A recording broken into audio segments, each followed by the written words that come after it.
Why is your hair always messed up? Why is it messed up all the time? What's going on? Oh, That's the opening. it's gonna be a loosey-goosey one. Hey, little chonks. Welcome back to my weekly trip down the river.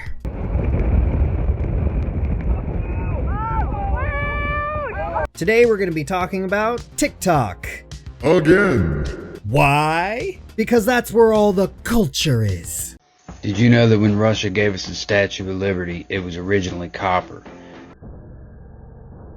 No, today we're going to be talking about TikTok shows. And I'm not talking about the sad reality shows about famous TikTokers. I'm the only person that has done anything on the business end of this. So that's why I get so stressed about it. I literally lost 10 brain cells from this conversation. I'm not like fully okay. Or any of the terrible movies made by TikTokers.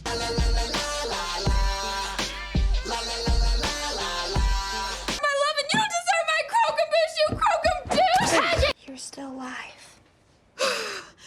That is so sore. No, today I'm talking about literal shows that someone has made for the medium of TikTok. Now, granted, you might be a little put off by the thought of TikTok shows, considering the only type of TikTok shows that we've had in the past were, well... Dare Bear, is that you? Trixie, please get in the car. No, I'm not gonna get in the car. We can take shots in here. Oh wow, shots, you're so funny. No, it's not gonna work on me. I fiddlesticked my boss's girlfriend. Terrible. They were terrible. That's what I was going for. If you weren't picking up what I was putting down. What is wrong with me? Now, I, most likely like you, have relegated all TikTok shows to be just, you know, low effort, really cringy. Gotta put those in frame. Low effort, really cringy, and just generally Hot garbage.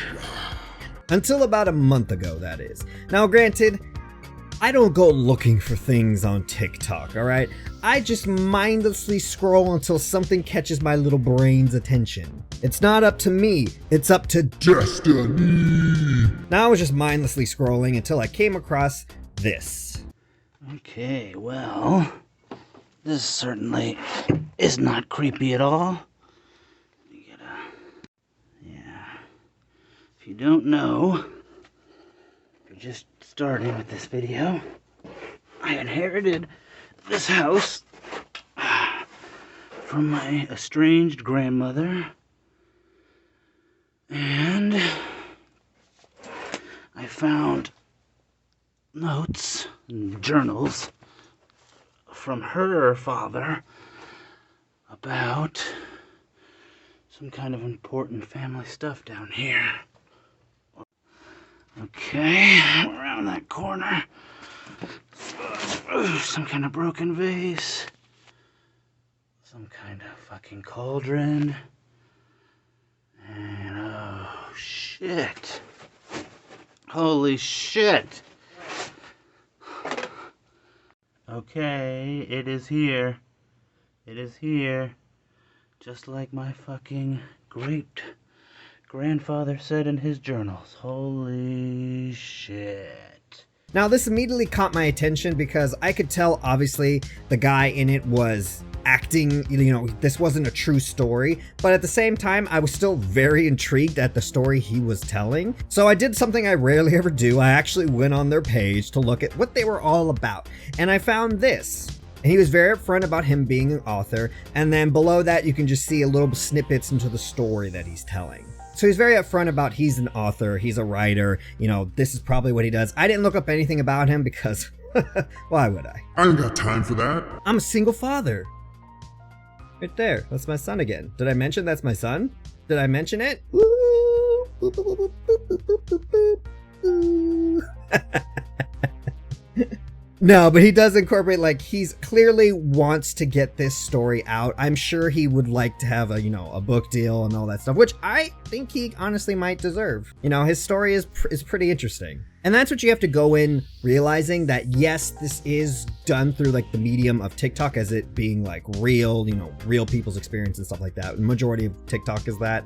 But I think you need to go into it just the same way you would go into any like Netflix show or movie. You have this certain amount of suspended disbelief when you go into a fictional story. And I think if you go into this with that mentality, it just makes the story all the better, because at the end of the day, it is a story. Technically, if you want to get technical about it, it's a found footage story, except instead of the found footage being, someone's video diary or like, cell phone footage that we found, it's basically found footage through TikTok, as if you had found someone's TikTok that they had left behind.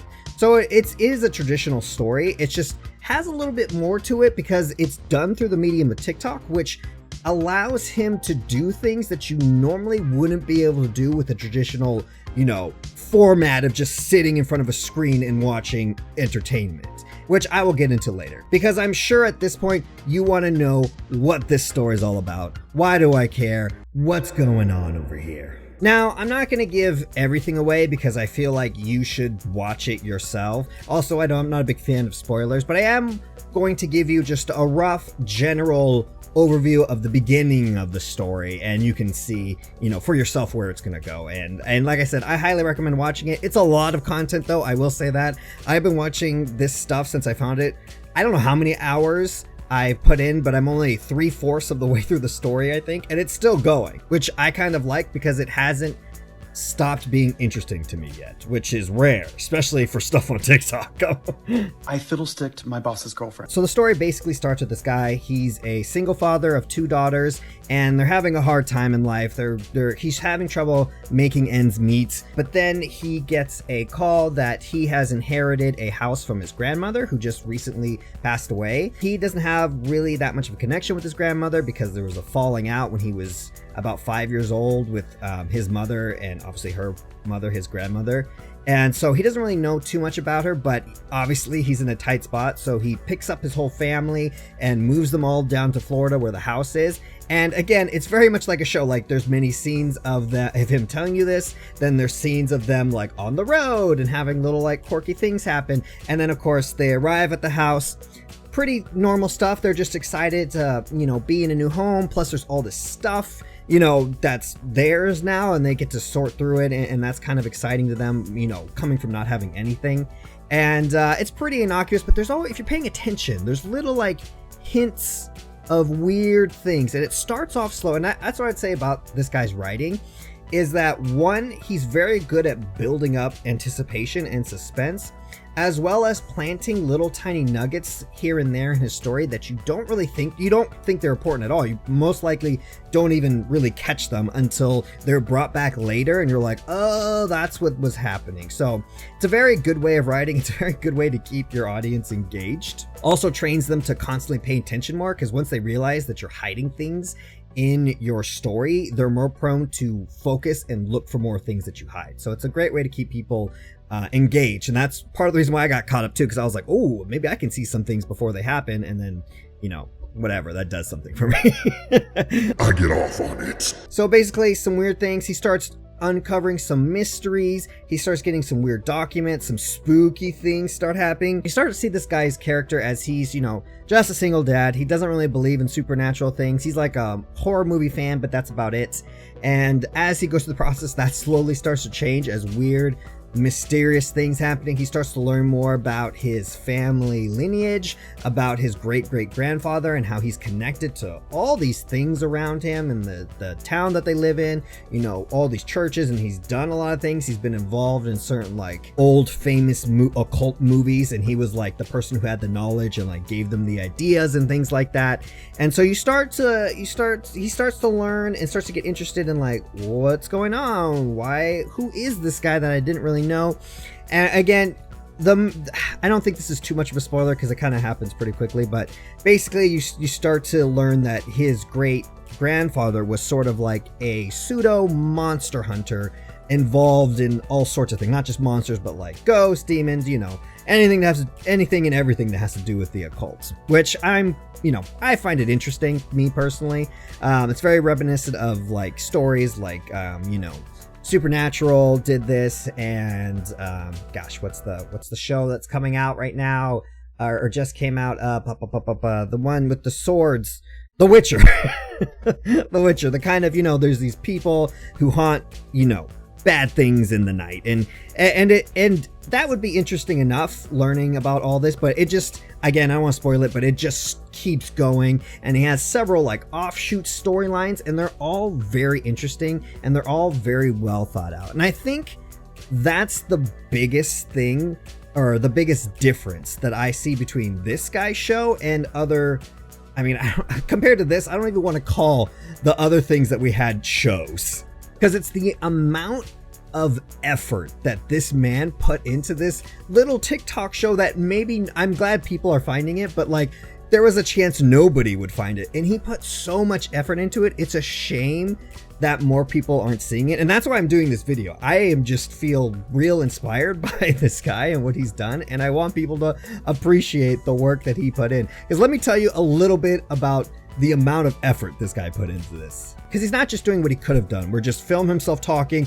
this is my story, blah blah blah. He does that, of course, as this is a found footage TikTok show, but he also incorporates, superimposed things. He does interesting things with camera work. Now, obviously, not gonna lie, it's very crude. Obviously, this guy is kind of working with what he's got, but you can tell that he genuinely put in effort into all this. He also has other characters involved in his story. I don't know if he hires these people or if they're just friends and family that, he just asks to help. But, he has phone interviews with different people. He has real live interviews with people. And I'm not gonna lie, the acting it's hit and miss. Sometimes it's very believable, sometimes it's not. Again, I doubt these are professional actors and the guy is just working with what he's got, but it's never brought me out of the story. He also films in various locations, so it's not just him, sitting in his room filming his face, which I can agree that if you have a really good story, it doesn't really matter. You can just tell the story and it can just be good. But again, it speaks to the amount of effort he's willing to put in. Like, he didn't have to do that, but he did. And the biggest thing is the props. The props. This man has made so many props for this, it's kind of ridiculous. Look at this. Opening this thing for the first time. I'm hoping whatever sigils are on here are still good. Okay, here we go. Okay. No dead body. That's a good start. Look at, oh shit. Oh, this is a stone cross. Oh my, I don't even want to touch this. That looks like a vampire hunter's kit. It's a photo of a nun. Photo of a priest. Oh, shit. And what looks like a bunch of stuff for an exorcism. Looked through the books and look what I found. Malleus Maleficarum. It's crazy. Now, again, I'm not gonna lie. Not all the props are great. Some of them, obviously, you can tell he handwrites all these because the handwriting is very similar. And some of the props are meant to look old and they don't necessarily look that old. I understand. Again, remember that this is being done by one man who's just working with what he's got. And again, the props, though, or the badness of some of the props, has never really pulled me out of the story because he adds so much to it with all the other ones. Just look at this. Again, let's just go back. Let's look at this and think, how many other TikTokers would put up this amount of effort for a story that maybe no one would even watch? No, my tiger boy, you can't be up here right now. I'm sorry, that is filming. Don't leave that in, future me. You know I'm gonna do it anyways. But yeah, all in all, it's just a well-written story, and despite the shortcomings of it just being a man with a cell phone working with what he's got, he's created an engaging narrative. Obviously he's doing a story on TikTok with the confinements of TikTok, and the story has some plot holes every now and then, but the impressive thing is he always addresses them in a way that's satisfying to the story without breaking the immersion or breaking, you know, the fourth wall in a way, which is interesting because he's using TikTok, he can break the fourth wall, and he does. And I honestly thought that would be annoying, but it actually isn't. He actually uses that to his advantage. So you got to remember, again, he's telling a story, and we're kind of, you know, the story is he's unraveling this mystery around his family and learning about this greater unknown world out there. But remember, the core thing about this show is that it's a found footage series, and the found footage is TikTok. So there are TikTok things incorporated into it. And I feel like he uses this brilliantly to help make his narrative stronger. So it's not always stories. Like sometimes we get little TikToks like this. Oh my god, you guys, crazy update. It looks like time travel is involved too.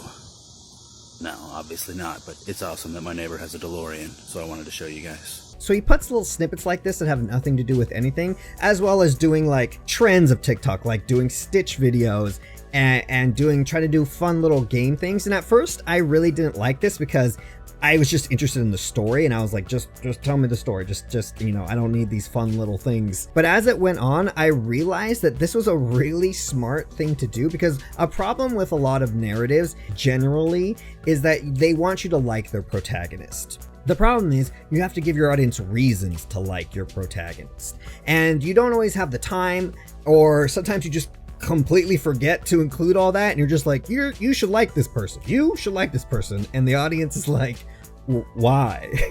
Why would we care? And so the interesting thing about adding these little TikToks is you get little like insights to his humor, you know, what he's like with his daughters, what his normal life is, and it kind of humanizes him and relates. You end up relating to him, and you end up actually liking him as a person, which again is what you want to do in a good narrative. You want your audience to like the protagonist so they feel more invested in the story. And so at first I didn't like these little, you know, snafus or little snippets where he does stupid things that have nothing to do with anything, but it ended up being more endearing, and I ended up liking the character more because of that. Again, making me more invested in the story. I didn't look up anything about this guy. I don't know if he's been a writer for very long or if this is his first endeavor, but regardless, he's doing a really, really good job. And like I said, it was completely a surprise to me. I did not expect to spend hours and hours watching one person's TikTok. In fact, like, I still stand by the statement that I made about TikTok a few months ago, or a month ago, a few weeks ago. How long has it been? What is time? Is anything real? A few weeks ago that I said TikTok is boring, and I still stand by that. Most of the time, I just watch like a millisecond of the video before I'm like, no, until I just get bored or my hand gets tired of swiping, and I realize I just don't end up even watching anything. But this story actually made me lose sleep. I was very interested in it, so much so that I stayed up late watching it when I should have been sleeping. And if that's not a marker for a good story, I don't know what is. So there you go. This whole video was just me gushing over someone's work, because I'm genuinely impressed, and if you want to check it out, I'll obviously leave a link to their TikTok below. I don't know them. I didn't even know that this existed, you know, before a month ago. I just am appreciative of effort and good work. And so that's pretty much all this is. I just wanted to share with you something that got me excited, and you know, something that was a total surprise. So if you're into like horror, a bit of mystery, a little supernatural fun stuff, and you're already on TikTok, go ahead and check it out. Like I said, I'll leave the link in below, and yeah, I think that's gonna do it for me. So if you made it all the way through the video, you're a real one, and if you're not subscribed, what are you doing? Hitting that subscribe button not only makes you part of the Chonk family, but it gives you endless benefits. And yes, they exist, we just don't talk about them. Shh, don't talk about them. And if you are a little chonk, you know what to do. Comment below, hit that like button and that dislike button in that order, and I will see you someplace else. I gotta go. I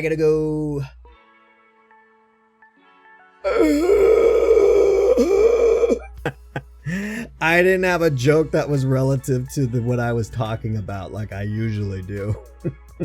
So my default is to make a disturbing noise. Good, great.